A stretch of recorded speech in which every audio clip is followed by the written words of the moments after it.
je vais dire quelque chose de complètement fou, mais je serais pour qu'on enseigne les langues autochtones au primaire au lieu de l'anglais.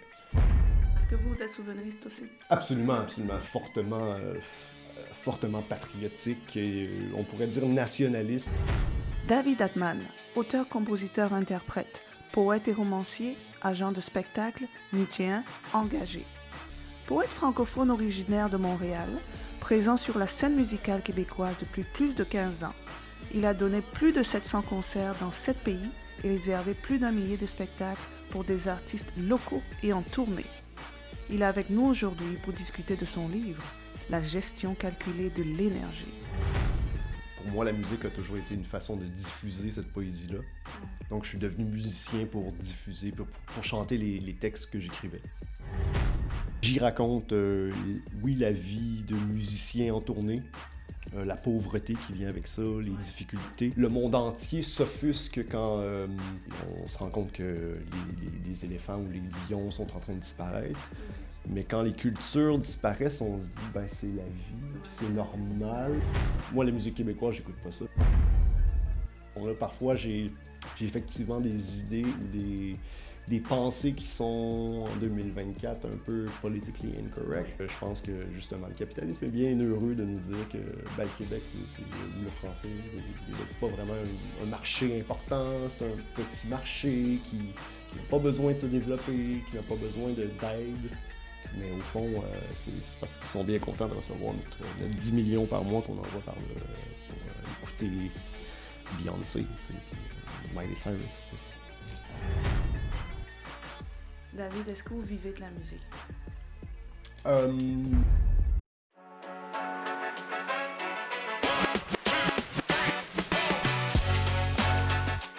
Bonjour et bienvenue sur 4e de couverture.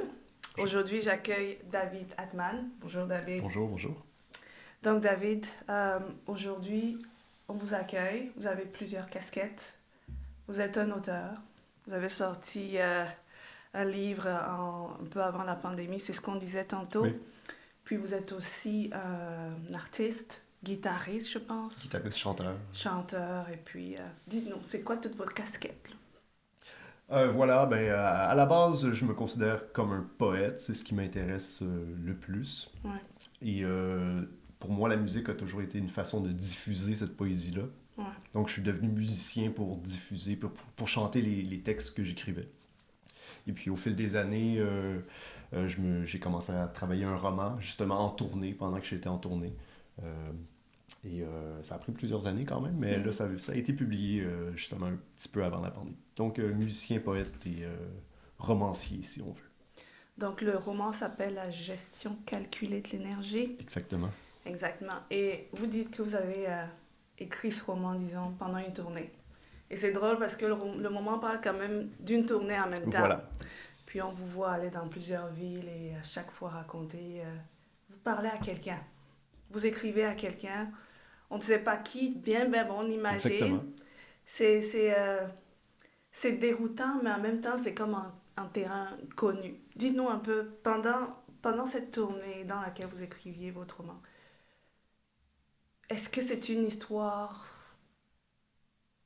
Est-ce qu'on peut dire que c'est une histoire réelle, basée sur des faits réels, ou c'est vraiment juste...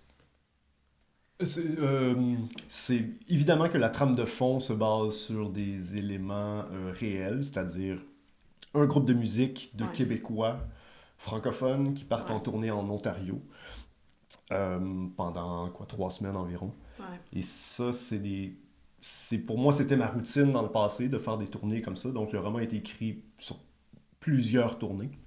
Mais donc le roman parle de une tournée en particulier de 3 semaines. Et on fait le tour de plusieurs villes et j'y raconte, oui, la vie de musicien en tournée, la pauvreté qui vient avec ça, les difficultés d'être un artiste sur la route. Mais j'utilise ce contexte-là pour parler beaucoup de politique. Donc, on a la dichotomie franco-anglo dans le même pays. Oui, effectivement. Oui, effectivement. C'est une grande partie du roman, le côté politique. Et à l'intérieur de tout ça, j'intègre évidemment beaucoup de critique sociale, critique de la postmodernité, entre autres. Et beaucoup de concepts philosophiques. Je suis un grand lecteur de Nietzsche et je pense qu'on voit, c'est volontaire aussi dans le roman de percevoir le côté nietzschéen de ce contexte du groupe en tournée. Et, mais à la base, ça reste un roman pratiquement épistolaire d'amour. D'amour, ouais. Ça, c'est une autre partie de ce roman-là. Si on peut le lire au premier niveau, ben, on y voit un roman d'amour de quelqu'un qui s'ennuie, d'une personne qui l'a peut-être perdu, peut-être jamais connu, on n'est pas trop sûr. On n'est pas très sûr. Ouais. C'est quelqu'un qui écrit à quelqu'un d'autre qui n'a pas d'identité, et c'est volontaire aussi, cette personne n'a pas de nom. Donc j'ai tenté de rendre ça le plus flou possible pour garder l'aspect intérieur du personnage, c'est-à-dire qu'on plonge vraiment dans les tripes du personnage. Donc le côté politique, le côté philosophique et son amour naissant qu'il ressent en lui, avec tous les doutes que ça comporte. Et donc c'est un roman quand même assez complexe, mais j'aime ça le qualifier de psychédélique, parce que c'est un peu ça, ça va un peu dans tous les sens. Chaque chapitre, il y a beaucoup de retours dans le passé, il y a des allées dans le futur aussi. Et voilà, c'est psychédélique, c'est inspiré peut-être des beatniks un peu. Je voulais faire un peu un sur la route, sur la route québécois, francophone, avec le côté politique que ça comporte. Donc voilà, c'est mon hommage à Kerouac, d'une certaine façon. Pourquoi la gestion calculée de l'énergie? Ça ramène à ce que je parlais tantôt de Nietzsche, beaucoup, c'est-à-dire cette gestion du temps, parce que ce que j'y explique, c'est que c'est dans le temps qu'on s'accomplit, mais c'est aussi dans le temps qu'on se perd. Donc c'est avec cette gestion de l'espace et du lieu qu'on occupe qui va nous permettre de devenir un autre humain, de s'améliorer ou au contraire de s'autodétruire. Donc on a aussi cette dichotomie-là de la personne qui ne sait pas s'il devrait continuer à faire de la musique ou tout simplement arrêter, s'il devrait continuer à aimer la personne à qui il écrit ou non.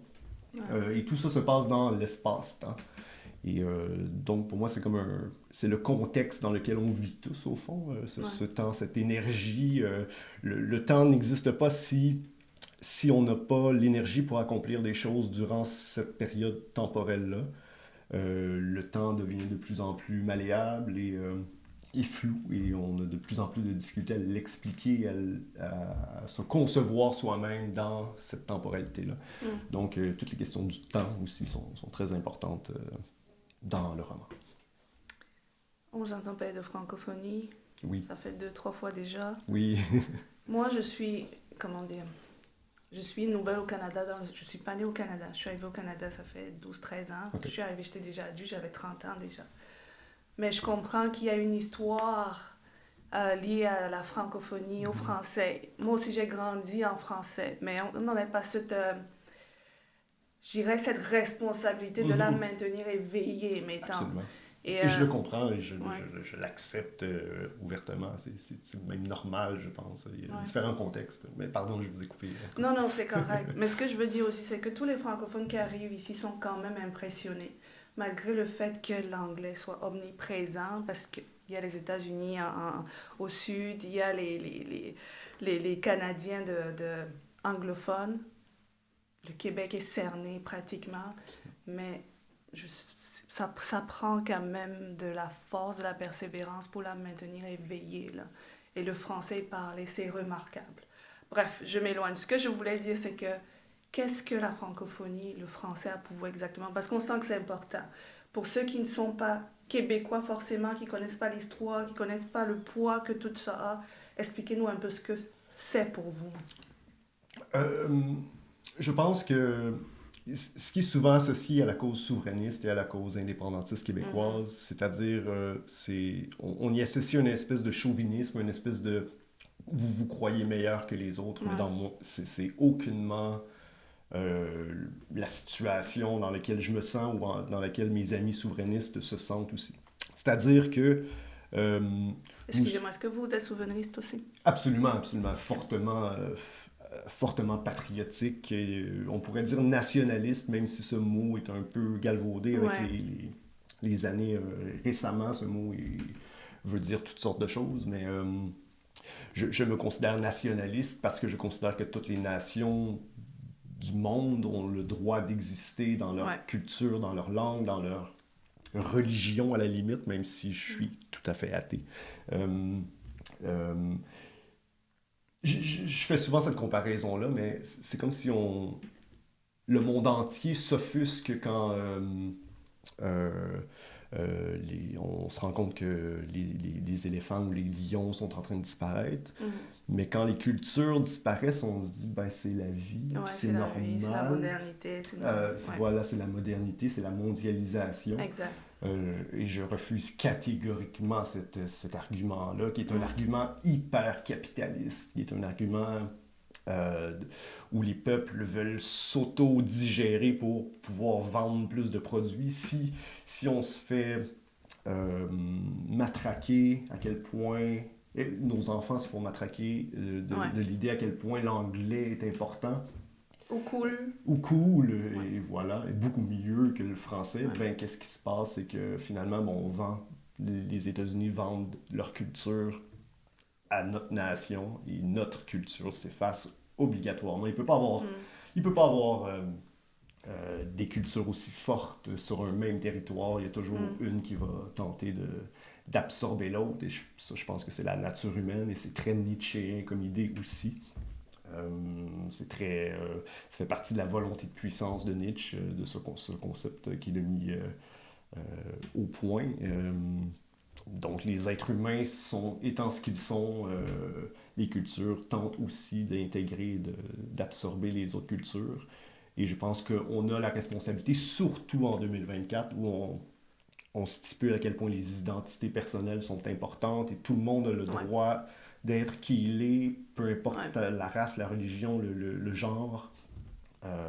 Les Québécois ont le droit aussi de s'assurer que leurs enfants apprécient leur langue, parce que c'est ça qui devient grave, c'est que lorsque les nouvelles générations ont un dédain de leur culture. Et moi, j'écoute pas de musique francophone, je peux pas concevoir ça, qu'on dise ça. Comment? C'est pratiquement raciste. Il y a du monde qui le dit. Absolument, absolument. Okay. Moi, la musique québécoise, j'écoute pas ça, mais comment ça se fait? C'est pas moins bon ou meilleur que... Mais si tu fais des recherches, tu vas trouver des artistes qui t'intéressent, c'est certain. Il y a des artistes de tous les styles, tous les goûts, pour tout le monde. Donc, il faut surtout arrêter ce dédain-là de notre propre culture, de notre propre langue. Et on s'en rend beaucoup compte, voilà, pour revenir au roman, quand on fait de la tournée en Ontario, on se rend compte que c'est à 2 heures de route de chez nous, mais qu'on est des étrangers. Notre culture est étrangère à la leur. Nos artistes qui font des grands succès ici à 2 heures de route, 200 km, sont absolument inconnus là-bas, et vice-versa aussi. Et il n'y a pas une culture qui est meilleure que l'autre, seulement ils doivent réussir à se parler, puis surtout à être capables de vivre chacun de leur côté et de prospérer chacun de leur côté. C'est en prospérant qu'on va être capable d'avoir des relations avec les autres aussi. Si on a un dédain de soi-même, on est aussi bien d'arrêter ça tout de suite, puis de fermer les écoles francophones tout de suite. T'sais. Mais je pense que c'est pas le cas, c'est-à-dire qu'il y a encore beaucoup de Québécois qui sont très fiers de qui ils sont, qui comprennent leur histoire. Évidemment, il y a des débordements, il y a des groupuscules dans tous les mais ça prend tout, ça prend toutes les extrêmes, tout le spectre, là. Ça prend tout. Chacun a son rôle à jouer. C'est partie de la chose. Ouais. Ma question pour vous, justement, c'est parce que vous avez dit, OK, 2 heures de route d'ici, on se retrouve en Ontario, c'est totalement différent, ils ne connaissent pas la culture d'ici, notre culture, la culture. Je dis notre culture, moi. Ben, ça sent bien. Après 12 ans, vous pouvez l'absorber comme... La culture québécoise est totalement inconnue de là-bas. Est-ce que c'est pour ça que vous avez tenu à certains moments dans le livre Parce qu'il y a des passages complètement en anglais, là. C'est même pas juste des mots, c'est des... Est-ce que c'est pour montrer le contraste? C'était quoi l'objectif? Ben, c'est-à-dire que, évidemment, c'est pour le réalisme aussi. Ok. C'est-à-dire que si je suis en Ontario, évidemment, les gens qui vont être là-bas vont me parler en anglais. C'est impossible ou pratiquement impossible qu'on ait des discussions en français avec des Ontariens. En général, ils connaissent pas vraiment la langue française, là, à part les villes où il y a vraiment des francophones. Des franco-ontariens, ça existe aussi, mais c'est pas général à l'Ontario. Tu sais. Donc, c'était juste une idée pour rester dans le réalisme, c'est-à-dire de se faire répondre dans une langue et de vouloir voilà, répondre dans la langue de l'autre. C'est-à-dire que moi, je dois me transformer ou devenir quelqu'un d'autre pour pouvoir te répondre. Je comprends très bien ça. Seulement pour que tu puisses comprendre ce que j'ai à dire, malgré que les chansons que je fais sur scène vont être en français. Et là, tu ne les comprendras pas du tout. Mais l'émotion qui va sortir du spectacle et de la musique va quand même... peut quand même t'intéresser ou peut quand même ouvrir des portes pour l'autre. Donc, on n'a pas besoin de connaître la langue dans laquelle un groupe chante pour nécessairement apprécier leur art et leur musique. On peut même découvrir quelqu'un, même si on ne comprend pas ce qu'il dit. Je pense qu'on peut tout à fait ressentir ce que l'autre personne tente de nous faire comprendre. Et ça, je trouve ça très intéressant aussi comme idée voilà, je suis un grand fan du groupe Sigur Rós, qui est un groupe islandais. Je connais pas.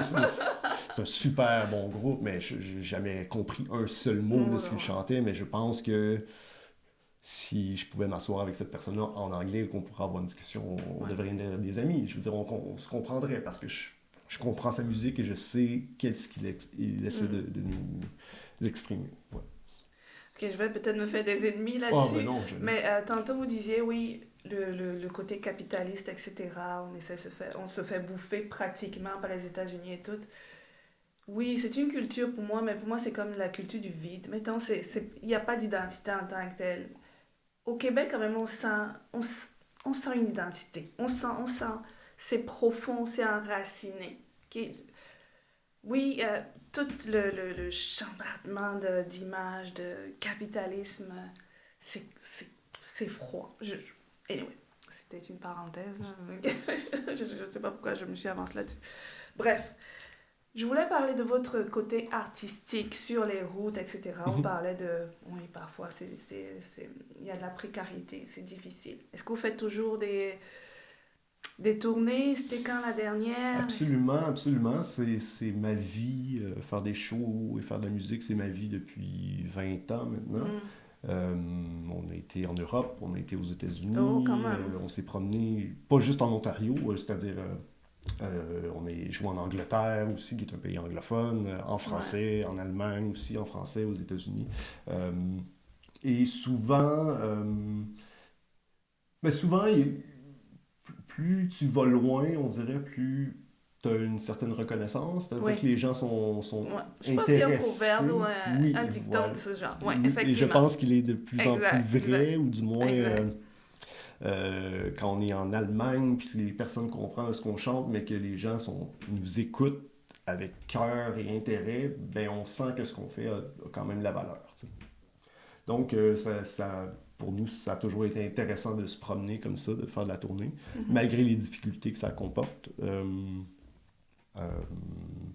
Mais évidemment, nous aussi jouer en France, en Belgique, dans les pays francophones, où aussi la réception peut être parfois très intéressante. Et, c'est parce qu'ici, on est comme tout le monde. C'est-à-dire qu'il y a plein d'autres artistes comme nous qui font de la chanson francophone.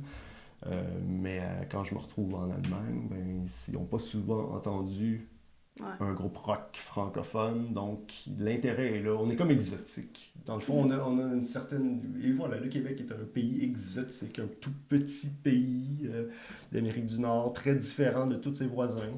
Et donc, ça nous donne justement ce côté exotique. C'est drôle que vous disiez pays, là. Ça offusquerait plus d'un. Possiblement. Je suis pas offusqué de leur offusquation. C'est drôle, ça. Et c'était quand votre dernière tournée hors du Québec? Hors du Québec, quelques années déjà. Dernière fois, je suis allé en solo, en fait, la dernière fois en France et en Belgique, faire une quinzaine de shows avec mon ami Pee-Wee Lemans, un Belge que je salue, qui est venu au Québec lui aussi récemment.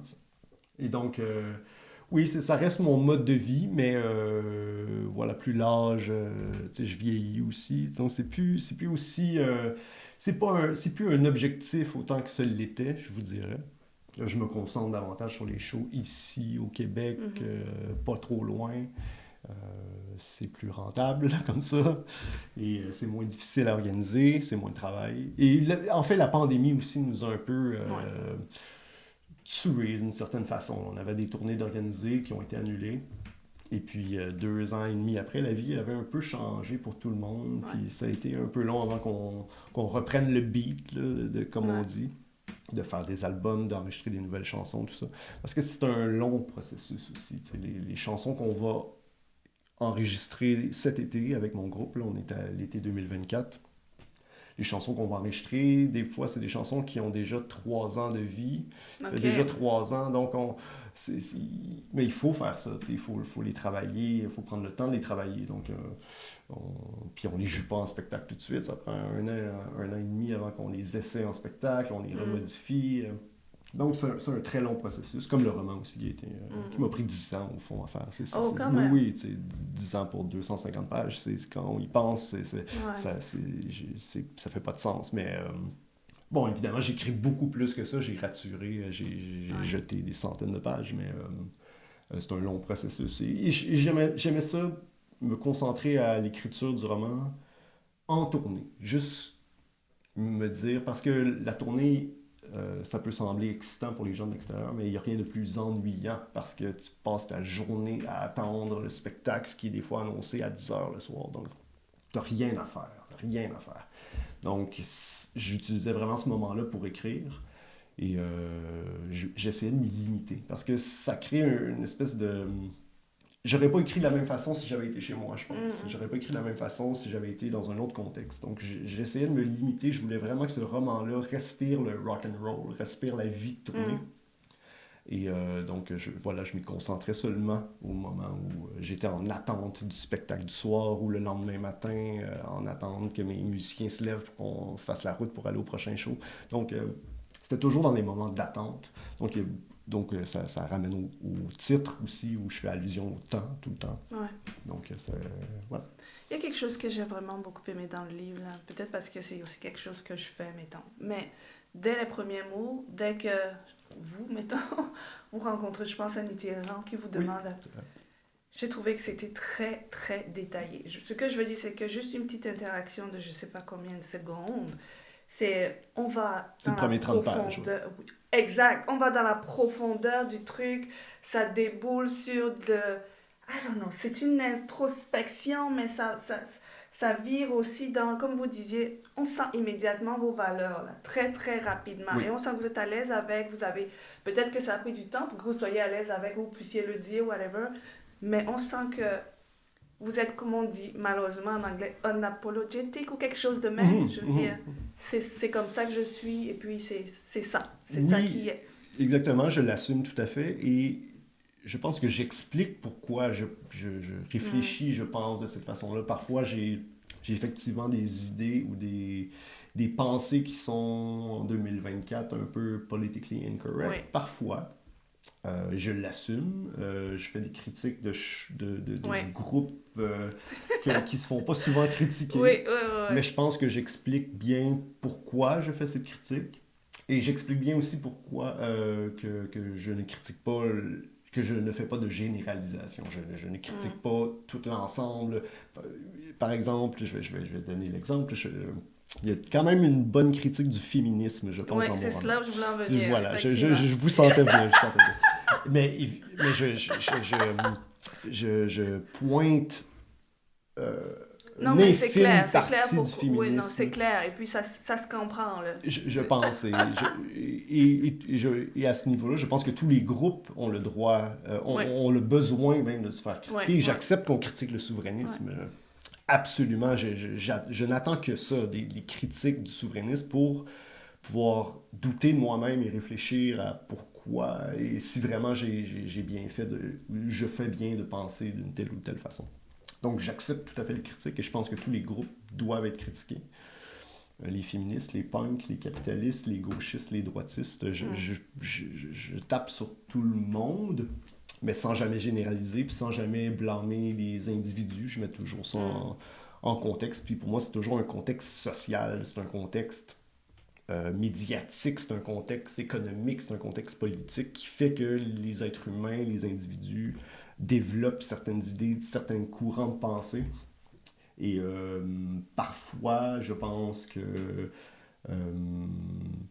le gouvernement, c'est-à-dire le capitalisme en gros, est heureux de certaines directions que prend la population dans ses idées et que c'est volontaire.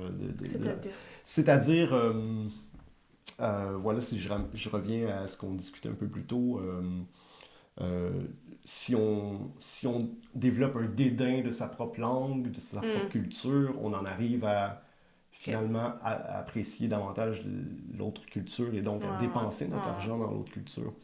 Je peux pas concevoir, et ça j'avais cette discussion-là avec un ami musicien la semaine dernière, et je peux pas concevoir que nous, ici au Québec, les artistes ont beaucoup de difficultés, mais que, je sais pas, je dis des chiffres un peu par hasard, mais que 60% de la population est abonnée à Spotify, et que par mois, c'est combien ça coûte Spotify? 15$ par mois, on est 5 millions à avoir un compte Spotify, on envoie combien de millions par mois en Californie, puis je sais pas où, à New York, alors que nous, ici, notre culture, on crève de faim, puis on n'est pas capable de créer des projets, alors que, puis on dit qu'on n'a pas d'argent, c'est pas vrai qu'on n'a pas d'argent, on l'envoie ailleurs. C'est ça le problème. Le problème, il est là, tu sais. Si on avait un Spotify vraiment québécois, que l'argent revenait aux artistes, qui serait social, que personne ne paierait pour son Spotify, c'est gratuit, mais c'est québécois, tu sais. Puis là, nos artistes sont mis en valeur sur ces... Bon, je pense que Cube, une compagnie de TVA, avait essayé de faire ça, ça n'a pas fonctionné, mais voilà, je pense qu'il faut réfléchir où est-ce qu'on envoie notre argent. Et puis que je pense que justement le capitalisme est bien heureux de nous dire que le Québec ou le français, le Québec, c'est pas vraiment un marché important, c'est un petit marché qui n'a pas besoin de se développer, qui n'a pas besoin d'aide. Mais au fond, c'est parce qu'ils sont bien contents de recevoir notre 10 millions par mois qu'on envoie par là pour écouter Beyoncé, tu sais, puis Miley Cyrus, tu sais. Voilà. On a le droit d'écouter Beyoncé, je veux dire, puis il faut découvrir des artistes d'ailleurs, on ne peut pas juste écouter nos artistes à nous, mais il faut comprendre que si on les encourage pas, ben il va en avoir de moins en moins, et moins il va en avoir, moins il va en avoir de qualité, et plus la qualité va se dégrader, moins on va s'intéresser à ce qu'il fait ici. Donc on embarque dans un cercle vicieux qui est un cercle capitaliste. Je reviens au terme qu'on a utilisé il y a une minute. Là, mais donc voilà, il faut penser où est-ce que va notre argent si on veut que notre culture survive. David, c'est votre nom de naissance? Oui. OK. David, est-ce que vous vivez de la musique? Non. Presque. Mais je ne vis pas de ma musique. Je vis de la musique des autres, c'est-à-dire que j'organise des spectacles. Je suis booker, tourneur, j'organise des tournées. Et c'est davantage comme ça que je peux faire des revenus. Ma propre musique est rentable parfois par saison, c'est-à-dire l'été de festival, ben là, on fait des petits montants, mais quand arrive l'hiver, la saison des fêtes, c'est pas du tout.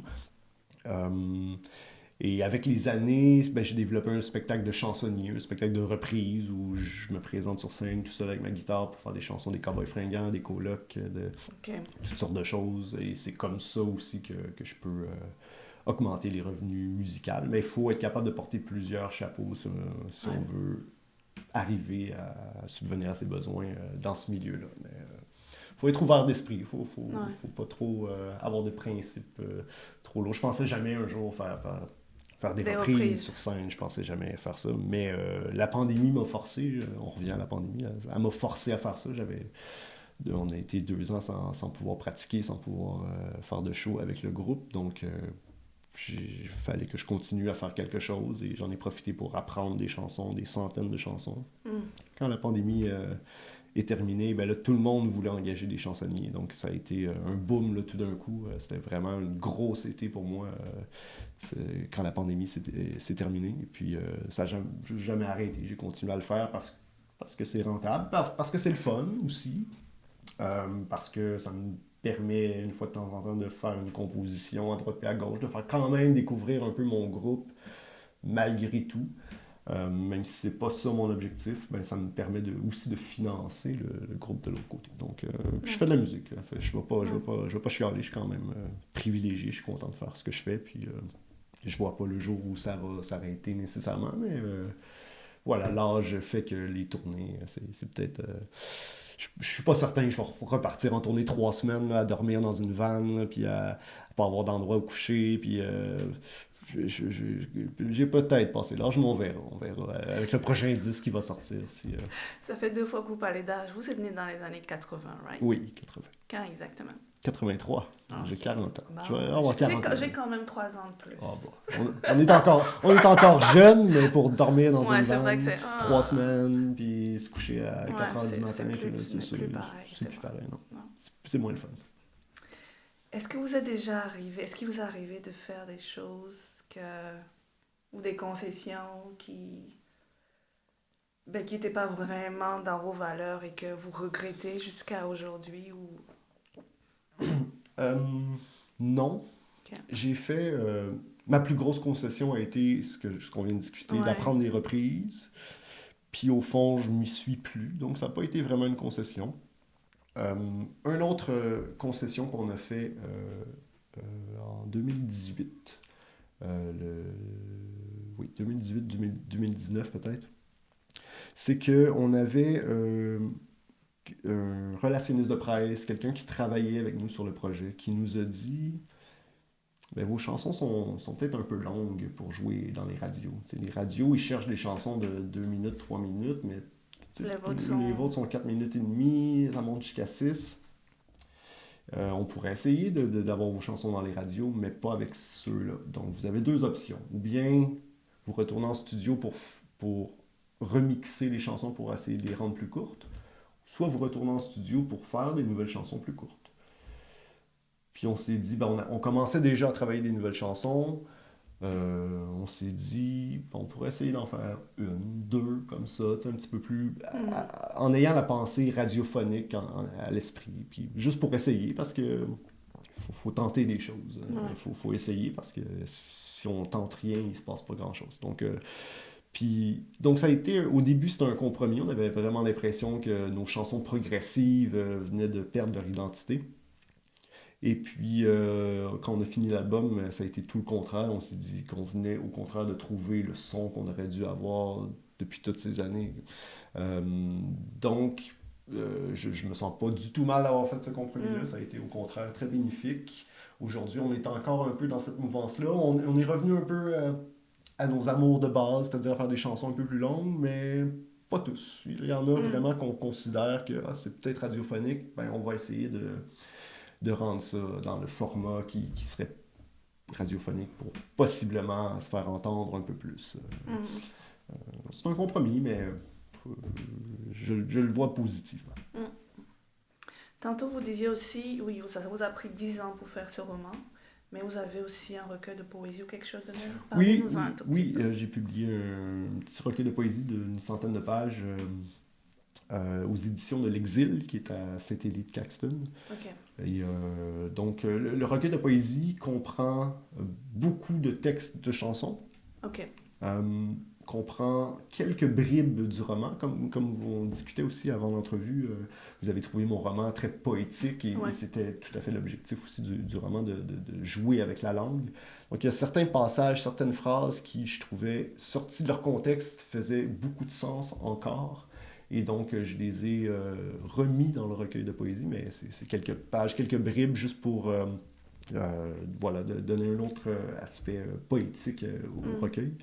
Et il y a aussi des poèmes qui soit avaient été écrits pour des chansons qui n'ont jamais été enregistrées ou carrément de la poésie que je ne comptais pas mettre en musique qui s'est retrouvé dans ce recueil-là. Donc c'est vraiment un recueil, c'est vraiment un ramassis d'un peu de tout ce que j'ai écrit dans le passé.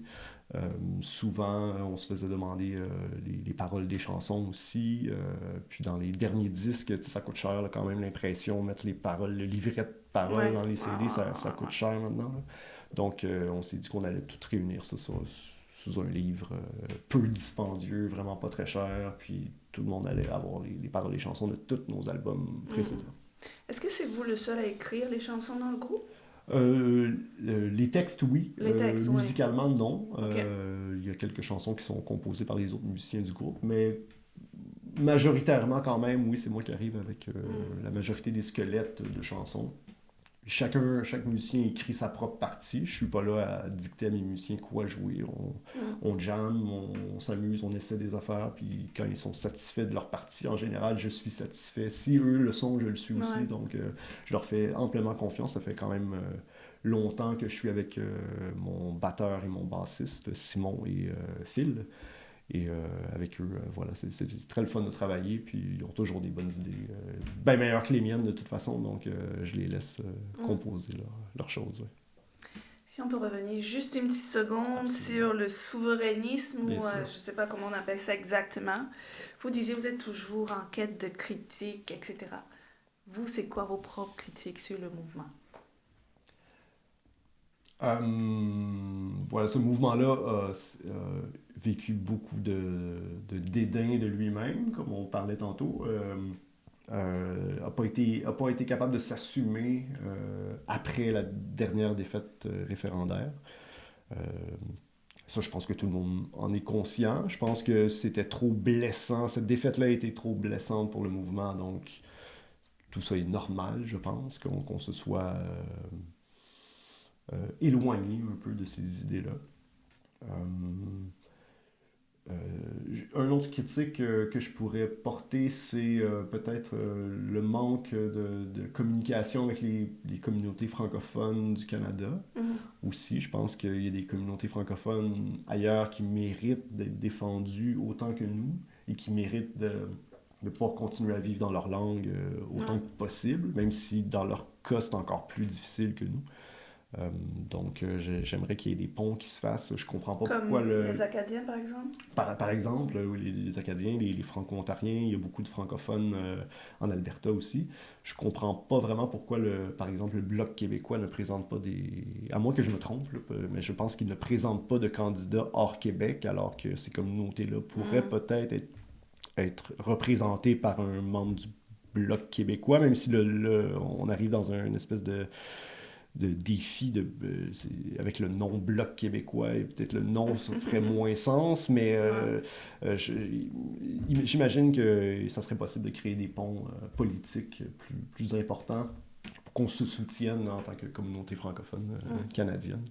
Donc, ça serait mes critiques pour le mouvement présentement. Mais malgré que le mouvement va très bien, depuis l'arrivée de Paul Saint-Pierre Plamondon, qui fait un job incroyable. Donc, depuis quelques années, le mouvement va très bien et se défend de toutes les accusations de xénophobie, de racisme. Là. Je veux dire, on le voit bien que ces gens-là, c'est pas des gens qui veulent exterminer qui que ce soit. Là. Je veux dire, il faut être fou pour penser que Paul Saint-Pierre Plamondon est un nazi, là, par exemple. Là. Je veux dire, c'est vraiment pas... C'est un homme d'idées, puis il exprime ses idées. On peut ne pas être d'accord avec lui. Mais c'est pas une mauvaise personne. Donc ouais, ça serait mes critiques. Mais pour vous, ce serait quoi l'idéal? Mettons, ce serait un Québec indépendant, autonome? Est-ce qu'on se rattacherait avec les communautés françaises dont vous parliez? Comment est-ce que vous envisagez, là, dans le meilleur des mondes? Ah, mon Dieu. C'est sûr que le meilleur des mondes n'est jamais atteignable, là, tout à fait, mais évidemment, oui, j'aimerais que les communautés francophones canadiennes se regroupent un peu plus politiquement. J'aimerais évidemment qu'on n'oublie pas les Premières Nations qui font partie intégrante de notre territoire. J'aimerais de loin que nos communications avec ces peuples-là soient enrichies. Je vais dire quelque chose de complètement fou, mais je serais pour qu'on enseigne les langues autochtones au primaire au lieu de l'anglais. Si on veut vraiment réconcilier les peuples... Ça fait plus de sens, en fait. Ouais. Dans ma tête, ça ferait beaucoup plus de sens. Économiquement, beaucoup moins, mais je pense qu'on n'a pas besoin de ça. On n'a pas besoin... On est capable de se débrouiller entre nous aussi. Donc, un Québec qui est écolo, qui fait attention à son territoire, qui protège son eau, parce que c'est notre plus grande richesse probablement, ces forêts, et qui n'est pas fermé à qui que ce soit non plus, qui contrôle mieux la francisation, évidemment. Je pense que ça, c'est un problème important. Voilà, je pense que ça résume bien votre question. Écoutez, David, vous êtes fascinant, je dirais. Je pense que je vais encore aller je pense que je vais me... Vous êtes sur Spotify, right? Là? Okay. Je pense que je vais aller écouter ça. Malgré tout, même si je critique Spotify, je suis sur Spotify. Je paye pas pour être sur Spotify. Mais est-ce que vous vous faites payer quand même? Par Spotify, non. Wow! Non, c'est tellement bas que je... C'est des pinattes, comme ça. Oui. Wow. Pour vrai, je peux le dire les chiffres, là. Je reçois environ 20 sous par mois de... Par mois? Oui, par mois de Spotify, YouTube, Google. My God! C'est une fois de temps en temps, un 10$. Je sais pas pourquoi. Mais sinon, c'est 25 sous, 80 des fois. C'est moins qu'$1 par mois de ces plateformes. Wow. Donc, c'est même pas à considérer. On fait nos sous avec les spectacles, avec les radios, quand on tourne dans les radios. Mais on tourne dans les radios seulement quand l'album vient de sortir. Après 1 mois, 2 mois, 3 mois, ça s'essouffle. Donc après ça, on arrête de jouer, il faut ressortir des nouvelles chansons pour commencer le processus. Donc c'est vraiment les spectacles qui nous permettent... ou les subventions, mais ça aussi, c'est pas évident à obtenir tout le temps. Mais vous avez la passion de ce que vous faites, là. Oui, ça se sent.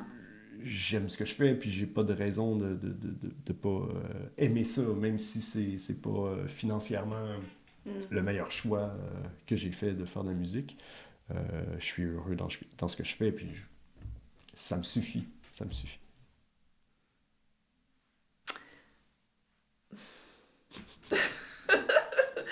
Non, franchement, vous êtes fascinant. Merci. Et puis, j'ai adoré vous écouter. Là. J'arrête parce qu'il faut arrêter à un moment donné. Puis, je réécrirai un autre livre et je reviens. Dans cette émission, on a une petite tradition, mettons. Pose une dernière petite question un peu folle, mettons. Donc, si vous, dans 10 ans, OK, on va supposer que le voyage dans le temps est possible, whatever, un truc de même. Donc, si vous, dans 10 ans, arrive là, puis vous dites, David, qu'est-ce que tu veux savoir? Qu'est-ce que tu as besoin de savoir? Demande-moi, je te le dirai. Mon Dieu. Pour vrai, là, rien. Pour vrai, je voudrais pas le savoir. Pour vrai, je voudrais pas le savoir. Je suis tellement... Vous voudriez pas de conseils, whatever, même si il dira pas, OK, dans 5 ans, il va se passer ci ou whatever. Même pas, je voudrais pas le savoir. Pas de conseils. Non, parce que je préfère vivre la vie au jour le jour, un pas à la fois, une chanson à la fois, une page à la fois. Le futur, pour moi, c'est comme aujourd'hui. Puis ça me suffit. Évidemment, là, j'attends un petit bébé. Fait que là, c'est sûr que je veux savoir je me demanderais peut-être à mon petit bébé, va-tu être en santé et tout ça, mais tu sais, je fais confiance aux choses. On est à combien de mois maintenant? Dans 1 mois, je vais avoir le bébé. Hey, c'est bientôt. 4 semaines. Un petit bébé d'été. Oui, de 5 ans presque. Oh, oui. Garçon, fille? Une petite fille. OK. C'est la première? Premier. Oh my God! Ouh! Votre vie va complètement changer. C'est plus la même chose. Voilà, c'est pour ça que les tournées à l'international, c'est pas pour tout de suite. Là, c'est fini pour un petit bout. Merci, c'est toute une... Mais je vais en profiter pour écrire le 2e roman. Justement. Ah, certain. L'inspiration, ça vient encore plus. Voilà, c'est ce que je me dis. C'est ce que je me dis. Ah, c'est une belle chose. Merci. Félicitations. Mais merci beaucoup, David, d'être parmi nous Ça aujourd'hui. me fait grand plaisir, c'était très agréable. Ouais. À une Pareil. prochaine. Merci. Merci, Je à bientôt. je manque de mots, ça n'a pas d'allure. C'est vraiment, vraiment gentil d'être venu. On va arrêter ça.